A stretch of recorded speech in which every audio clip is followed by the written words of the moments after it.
we have like the best fans in the league by a clear mile. I mean, they're almost like the 12th player when you really need them. And like you said, when things aren't necessarily going our way, or we may need that bit of like an oomph, you can always rely on the fans. And I think they have like a little chance for everyone, which obviously is nice to hear. Hello and welcome. This is We Are Chelsea, the official podcast of Chelsea Women, brought to you in association with Skoda, the official car partner of Chelsea Women and proud supporters of women's sport. Chelsea are unfortunately out of the FA Cup after losing 2-1 to Manchester United in the semi-finals, but with the title race heating up and that all-important Champions League semi-final game against Barcelona this Saturday, there is everything to play for. I'm Kaz Demores, and here to chat with me about all that's happening this week is Chelsea forward Aggie Beever-Jones. Welcome to We Are Chelsea. Aggie, welcome to the podcast. How are you? Yeah, no, I'm doing very well, thank you. The weather's not been the best today at training, but no, got the job done, so ready for tomorrow. Good. Well, this is an episode where I want to talk about, obviously I want to react to the game and I want to look ahead because there are some juicy games coming up. But let's get United out the way. Let's start with that game. How are you feeling? What are the kind of takeaways from that? Yeah, I mean, straight off the bat, I think if you talk to any single one of us, we're all absolutely gutted. I mean, the FA Cup's been our trophy for, correct me if I'm wrong, I think the past 4 years. And I mean, it's definitely a tough pill to swallow. And I think if anyone was coming to the training ground, you can still see it on our faces, which is a bit annoying, but that's just sometimes part of it. But the beauty of being at Chelsea is that we were in 4 competitions and we've still got 2 to play for now. And I think we've got the WSL back again tomorrow and we're going to make sure we hit the ground running and right our wrongs. And it's just a shame because obviously every single player wants to be at Wembley and you want to be in the finals. And yeah, it's definitely a tough one to swallow, but it's just going to fuel us even more for the next 2 competitions. Well, that's what I was going to ask, because football is so thrilling. And what's interesting is that you guys dominated with possession that was like 70%, but still lost the game. And that's what makes football, I guess, so thrilling, but also equally as frustrating. As players, where do you think things maybe went a bit wrong? Yeah, I mean, like you said, we dominated the game and sometimes football can be cruel and it can't go your way. I mean, you can't blame the officiating at all, as there was 11 people on the pitch and the subs who came on that helped. But ultimately, there were 2 penalties that we should have had, which arguably, if went in, would have changed the role of the game. But I mean, it's football and it's definitely a hard one to take. And I think we've all looked at ourselves in the mirror and realised we weren't good enough, arguably, regarding and getting rid of all the officiating. We should have played better and performed and got the win. But I mean, we've analysed and we know where we need to improve. And like I said, we've got a game Wednesday, WSL, and then we've got Champions League semi-final. And that's the beauty of being at Chelsea. We're in so many competitions, but again, you compare it to other WSL teams who are only in one. I mean, yeah, we're in a good position at the moment mentally now. We've put that to bed, but it's just making sure we deliver tomorrow and be in the best place possible on Saturday, I think, to go to Barcelona and get a good result.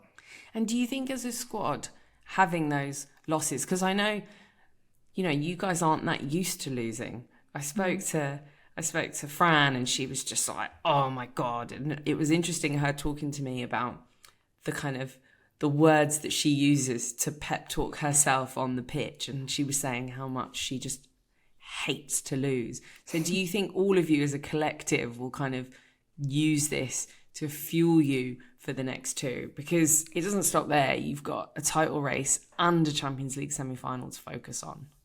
Yeah, definitely. I mean, we have a leaderboard in training that every session that gets points added and deducted on. So, I mean, we're definitely a competitive group. And like Fran said, I don't think there's a single one of us who don't care about winning. Like I haven't met a bunch of girls who are more competitive than us. But yeah, I mean, even before Sam's injury, me and Sam would have a competition about who could score most goals in training and in games. And we have a bit of healthy, like good competition, which I think just encourages us to better each other every day. But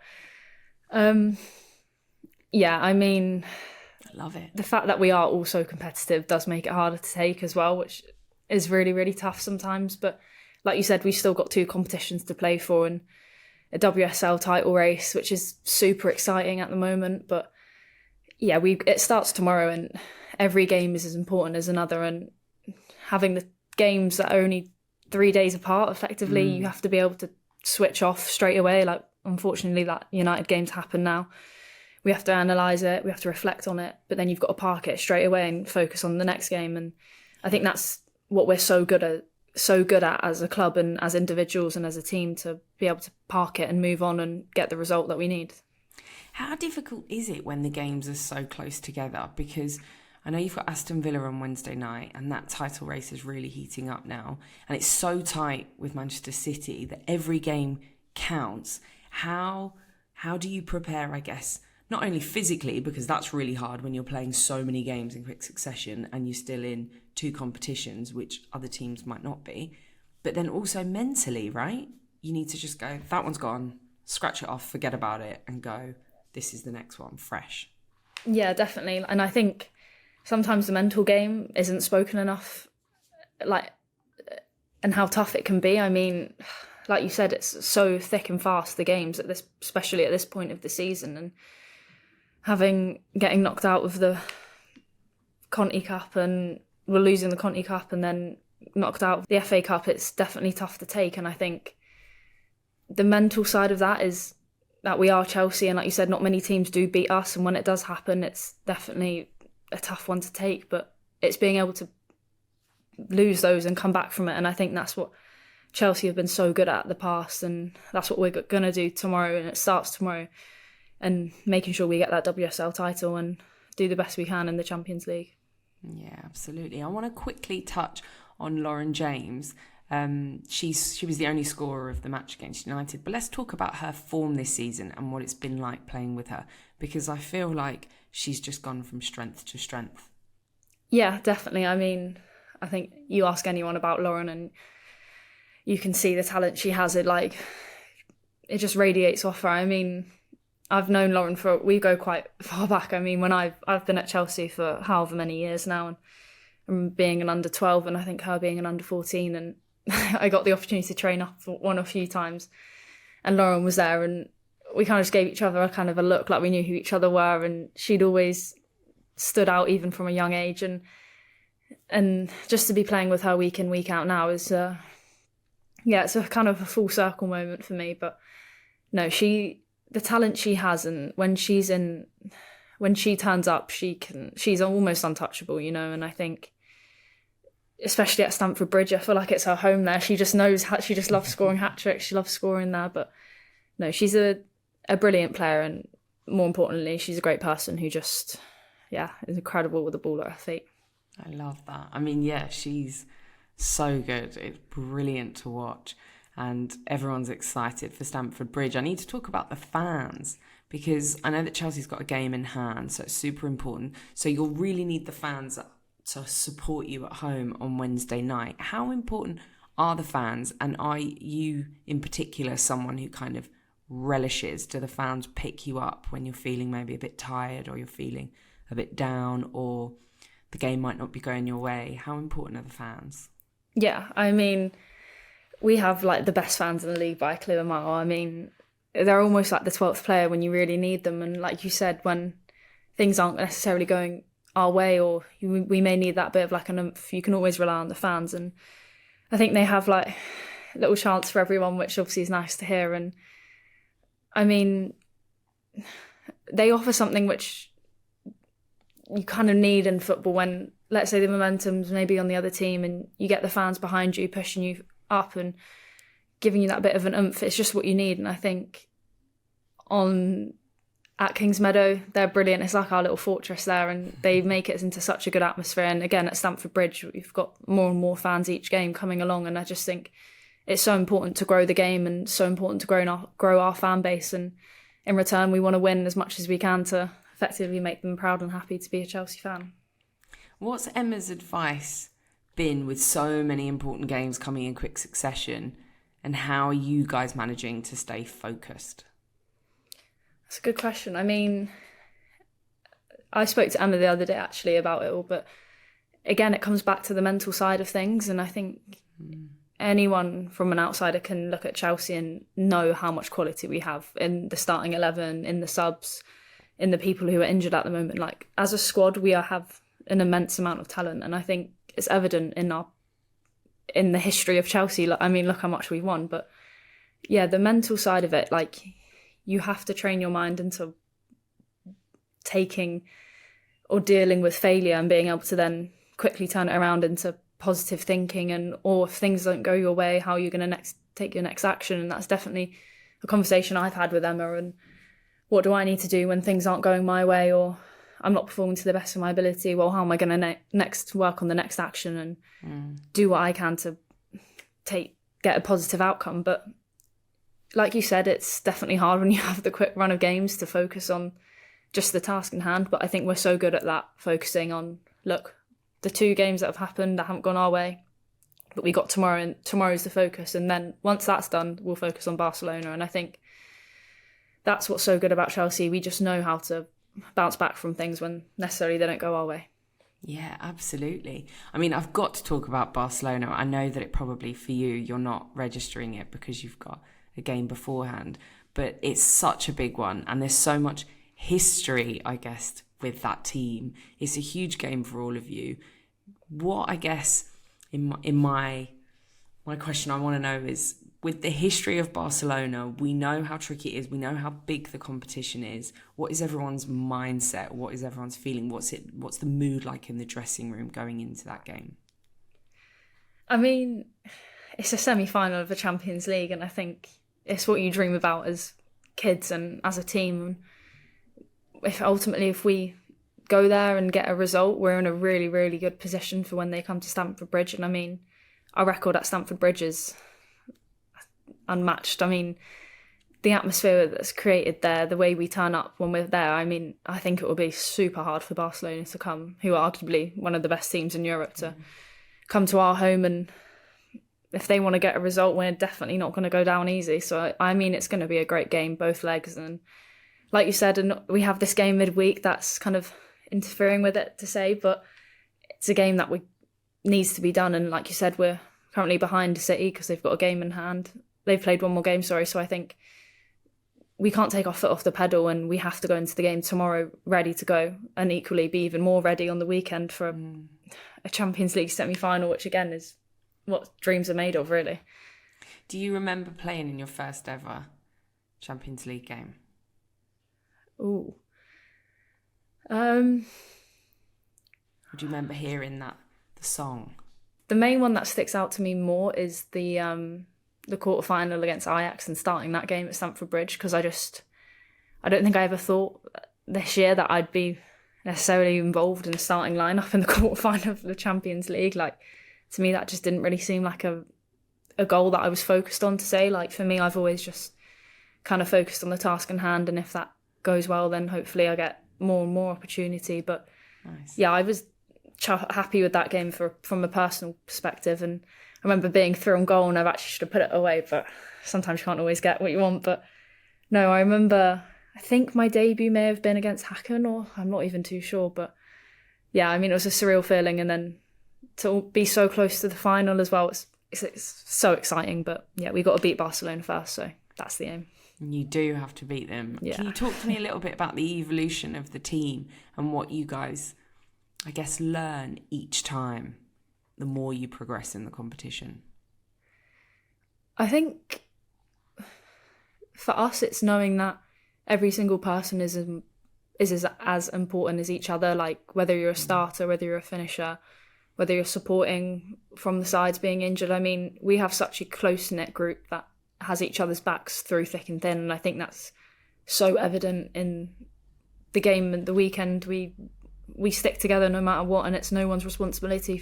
It's a group collective responsibility. And I think we've had meetings about it, and I would just say we're so good at looking out for each other and having each other's backs, and I think that's what contributes a lot to the success on the pitch. And we're going to be ready to go tomorrow, and we're going to be ready to go on Saturday. And yeah, I'm super excited, and I just know the capabilities and what we can achieve if it goes to plan.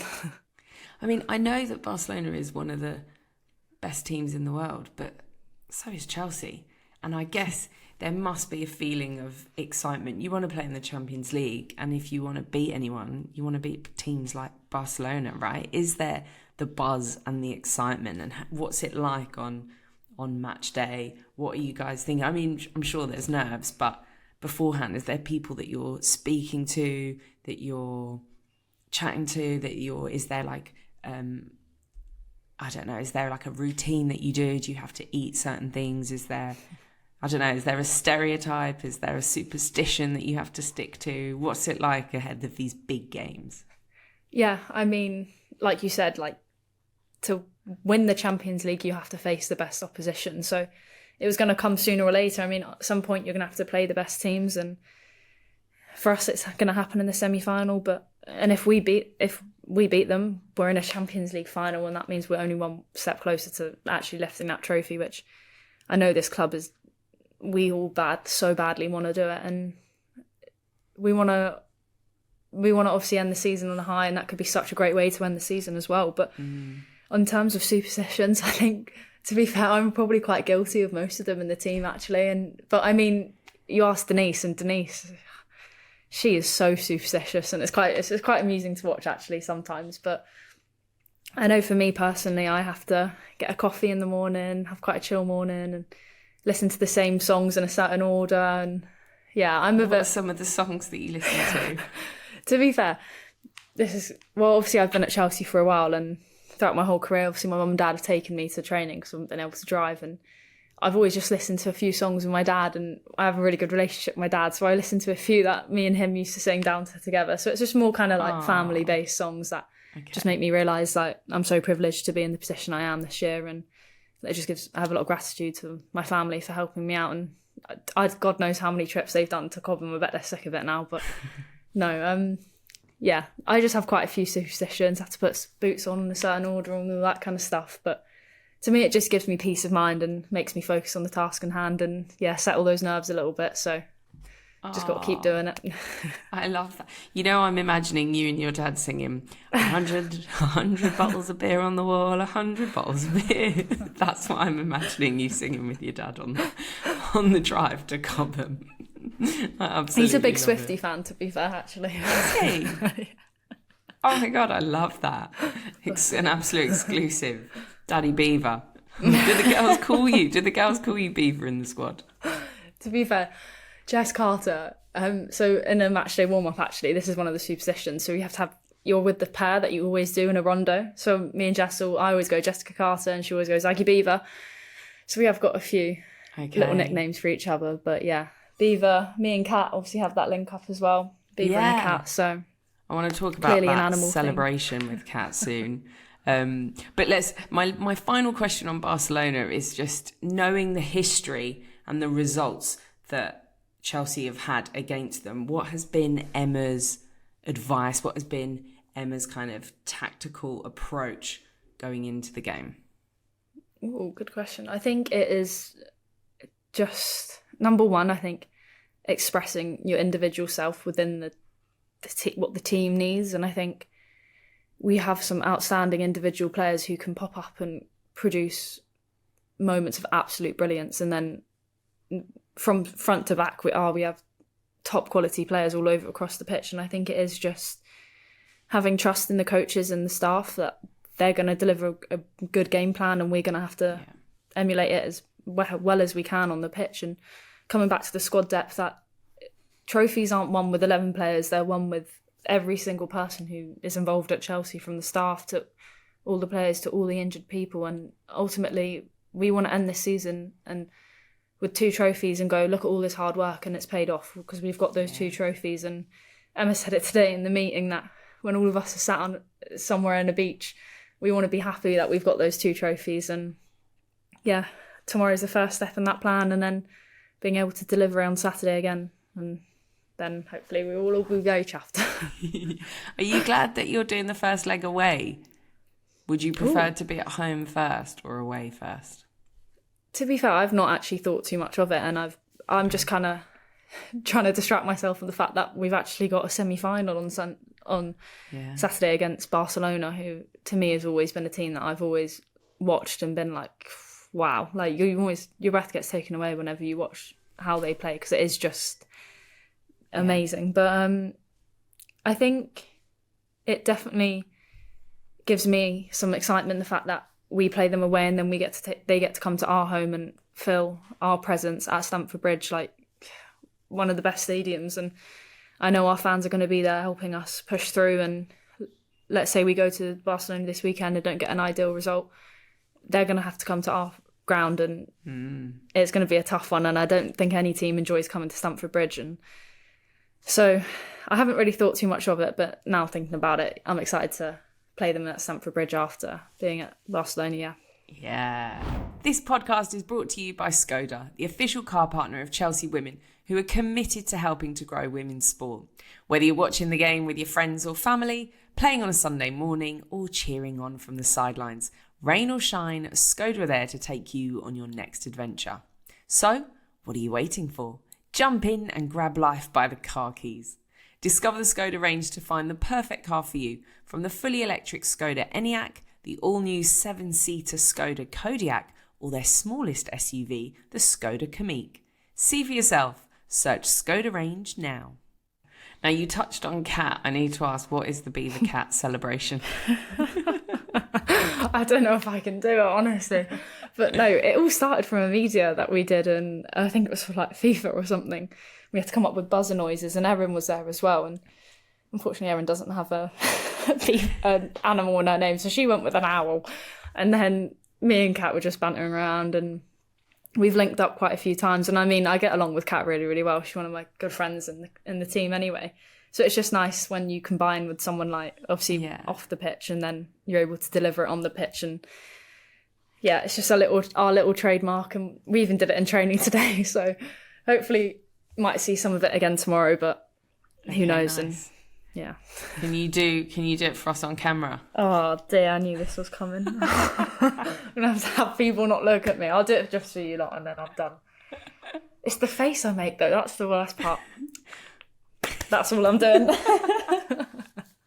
I love it. I mean, beaver's a great animal if you're going to be one of them. I think it's brilliant. Aggie, you're only 20. You came through the academy. You've touched on how much of a fan you were growing up, and car journeys and the support that your families had, and they're probably sick of driving to Cobham by now.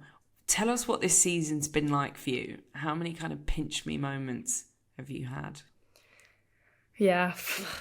I mean, I think I've said it in pretty much all the interviews I've done, but I think if you asked me at the beginning of the season, like, this is where I'd be, having like performed the way I have. And I mean, I got the London Football Award when I went with Cole the other week, and that was definitely a pinch me moment. And I remember asking my dad to come along with me to the award ceremony, and was like, I have no clue what to expect, by the way, so don't ask me, like, I'm not really too sure. And I remember we arrived and there was a red carpet, and I was thinking, what the hell, what am I meant to do, like, and all this. And it was my first award, and I spoke to Emma about it and was like, it was quite intimidating, not really. It was my first kind of awards night, and to have my dad there with me was just, a very special feeling for me. And he was really chuffed, and we kept looking at each other just being like, wow, this is really cool, like.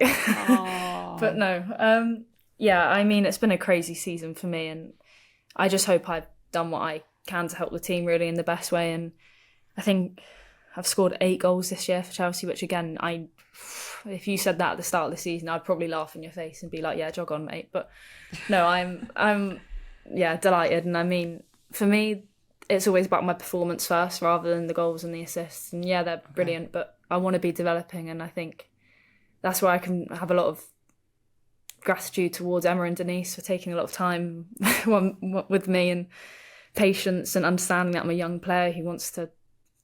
I'm quite rash in my decisions sometimes just because I want to have so much energy to give. But no, they've been so important for me in my development. And yeah, I'll be sad to see both of them go at the end of the year, but unfortunately that's football. But it's definitely, I've had a few pinch me moments, and the one that sticks out probably is scoring at Stamford Bridge with my family being there, just because, again, I didn't think that would be a realistic goal for me this year. But no, I'm delighted with how far how good it's gone so far. So long may it continue. Did you find it difficult to pose on the red carpet? I think I just looked at my dad and was like, let's just walk down and let's just keep going. But no, they stopped me at the end and had a few pictures. But yeah, it was a nice night, and it was just, yeah, like I said, nice to have my dad there, and just there were so many amazing different athletes there. And yeah, I mean, I was with Cole and we both won the award together, so it was nice, and he's a lovely guy as well. So it was just nice to have a little catch up as well. And I guess you've always been a massive fan. What was it like? A massive fan of Chelsea, I should say. You've always been a massive fan of Chelsea as a football club. What was it like when you first met your idols and then you actually played with them? Yeah, surreal. I can't lie. I mean, my granddad was a season ticket holder as well at the Bridge, and I used to go down to a few of the games with him. And again, just because I didn't at the time, the women weren't really playing at Stamford Bridge, so I never really thought it was an option for me to, when I get older, like kind of play there. But yeah, I've definitely had a few like pinch me moments, and yeah, it's definitely surreal. Like you said, like growing up, I've been training like next to the first team, and we'd always have meetings, and there'll be like a lot of my coaches who I still see now, I'm always thanking them for everything they've done for me. But they always used to be like, one or two of you might make that transition, like who wants it, and kind of leave it with us. And I remember just sitting there going, like, I really, really want this, and if I work hard and do what they want of me, then hopefully it will happen. And it did. And I mean, yeah, had those 2 loan spells at Bristol and Everton, which for me, I look back now on, and they were so important for my development, and allowed me to be in the position I am now. But yeah, it's definitely crazy to feel like I've watched these people on TV, and then I'm actually being a part of it now. And I don't think I'll ever take that for granted at all. But no, I'm just delighted to be in this environment, really. I love it. Who do you think's taken you under their wing the most?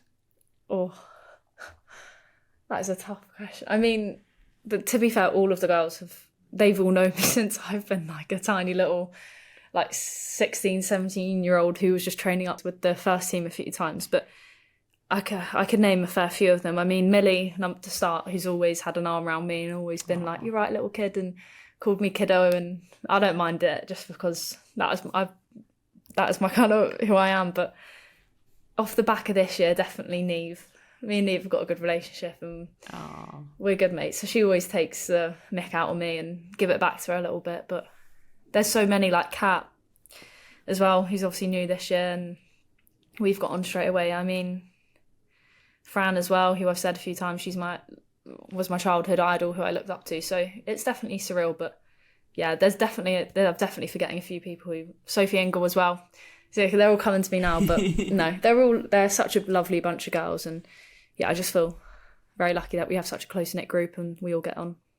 I mean, to have achieved so much and you're only 20, do you allow yourself, I know you mentioned that you stay quite present and you take things one step at a time, but do you ever allow yourself to dream a little further? You touched on Fran and Millie there, so I'm like, is the Lionesses, is that something that you aspire to? Is that something you'd like, especially after seeing the successes of late?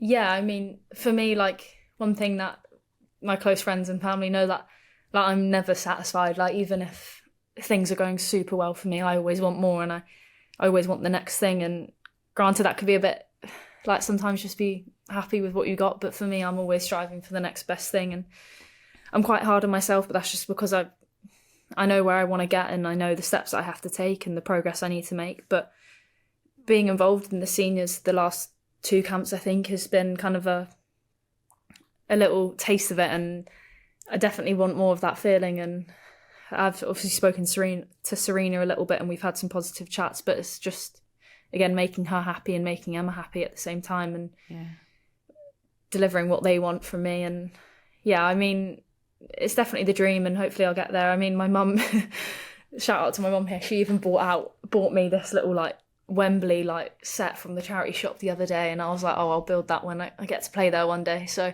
hopefully that's the aim, but yeah, we'll see. And with a lot of hard work, hopefully I'll get there. But just right now, I'm just enjoying it, and yeah, hopefully we'll see what happens. I love that. I mean, you sound a little bit like Fran with the kind of, I'm never happy, I need to like push myself more and more. So more similarities, I think, than than you think. I've got to move on to some fan questions. And actually, speaking on Fran, someone did say, what is it like playing with your idol, Fran Kirby, every day? Yeah, I mean, I think there's a picture out there somewhere that I shared with me and Fran when I was about... I mean, I literally look the exact same, and I think Fran has short hair, and I think I'm still like a good 2 foot taller than her, bless her. But no, I've always enjoyed watching Fran, and I mean, she's done brilliant things for the women's game, and I think, yeah, she's called Super Fran for a reason, and she's so like loved within the team, and she's so good on and off the ball as a player, and she's just, yeah, a brilliant player and a brilliant person as well, and we're lucky to have her here. I mean, I've also want to ask about the favourite goal that you've scored this season, because that was one of the fan questions, but I feel like you've already answered it. Yeah. The one at Stamford Bridge, tough. Maybe? I don't know. Yeah, I mean, in terms of actual, like, the occasion, I'd have to definitely go with Stamford Bridge, just for scoring at Stamford Bridge. I mean, not everyone really gets to say that, and having my family there and the crowd there, and obviously having been a toffee at Everton against Liverpool, it's kind of a bit like, oh yeah, a little bit of a derby for me. But I mean, in terms of actual goals, I'd actually, annoyingly to say, and sorry to the Everton fans out there, probably the Everton one that I scored against them. And I mean, obviously they know how grateful I am for being there last year, but in terms of the actual goal, I'd have to go with the Everton one, just because I remember cutting in and thinking, oh, that top corner looks good, and then actually putting it there. So yeah, but definitely the Stamford Bridge one if I had to pick one. I love that. That top corner looks good. Yeah. I definitely didn't have that much time to think about it, by the way. That's how I'm imagining it. I think I'll go for that top corner. Another fan question is, what was your favourite moment or moments when you were on loan at Bristol City? Oh, that's a really good question, actually. It's all coming back to Liverpool. I think it's when I played at Ashton Gate, and it was a title decider between us and Liverpool. And I remember them scoring really early, and I remember looking around at the team, and we were all going like, we need a goal, we need a goal. And I remember scoring and then getting back into the game at 1-1, and that was definitely a nice moment, just to kind of felt like I helped the team out. And I mean, we went on to lose the game, and it was a bit of a shame, but still for myself, that was a nice moment. And I mean, just as a whole, I mean, I was a just turned 18-year-old moving away from home, like 2-3 hours away from home, and I've learned a lot about all that off the pitch stuff, council tax, accommodation, you name it, bills and all that. But no, it needed to happen, and I'm happy I now know it all, because I feel quite mature now. But no, I enjoyed all of that times. But again, I just met a lovely group of girls, and every time we play Bristol now, I'm sure to say my thanks towards Lauren, who's still the coach now. But yeah, it's definitely nice going back to Bristol and going back to Everton, just to see some familiar faces as well. Did you flat share at the time, or were you living completely on your own? I did a bit of both, actually. So obviously when I got offered the contract here, they were like, the next step for you is going on loan, and I had a few different options, and it wasn't until a bit later on into pre-season they were like, we're going to solidify Bristol for you. So, and I started opening the communication with Bristol, and they were like, for the first, I think it was month, I lived with a host lady who was absolutely lovely, who I still message every so often, and we have a really cute relationship as well. So I lived with a host lady who looked after me, and she was amazing, and yeah, lovely lady. And then I moved into a shared house with a few of the girls who are like Ella Powell and Fionn Morgan, who are still there now. And yeah, that was a bit of a manic house. I think there was a few of us living in there, but it was nice. We had a few cute little dinners together, and obviously trips to training. But yeah, so I did a bit of both, and definitely grew up a lot quicker. But I'd say I'm quite a mature person anyway. So I quite enjoyed living away from home, and my family still came up and watched a few games, which was, again, a nice touch. So yeah. Did you have a cleaning rota, and did you ever argue about who was going to take things out? To be fair, if you asked us individually, I reckon we'd all say different things. But I would say I was quite tidy, but whether they say different, but I love that. No, we were good. We cooked dinners together. I think we did, what was it called? HelloFresh maybe, or like Gusto or something. Yeah. So it was nice. We had a nice little system going on, and it worked quite well. So. Nice. Okay, so 2 more fan questions. One of them is, what is a favourite player's shirt that you've managed to get after the game?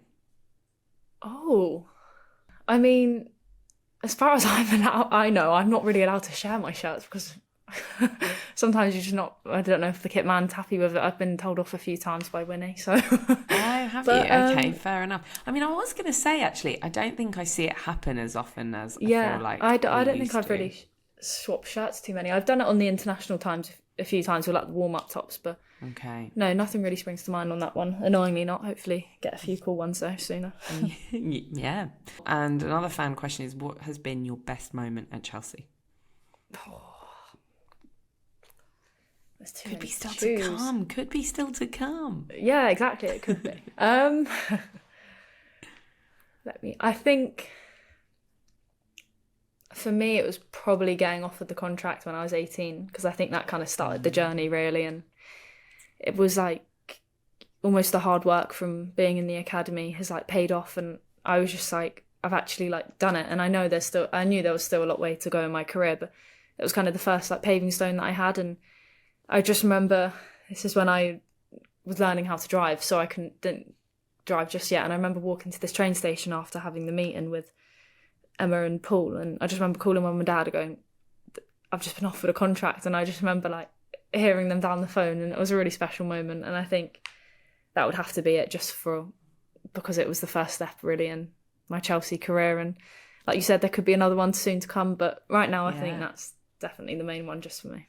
What was your parents' reactions when you told them? And where did you sign? Because Fran told me that she signed, it wasn't as glamorous as it is now. She signed in a petrol station. I was like, I'm not even surprised by Fran doing that. I think my parents' reaction, I think my mum's very like level-headed, and she was like, I'm really, really proud of you. And obviously both of them were extremely proud. But I think my mum's always like, brilliant, but like, what's next? And that's probably where I get it from. Like, we're always looking for the next thing. Yeah, I was about to say.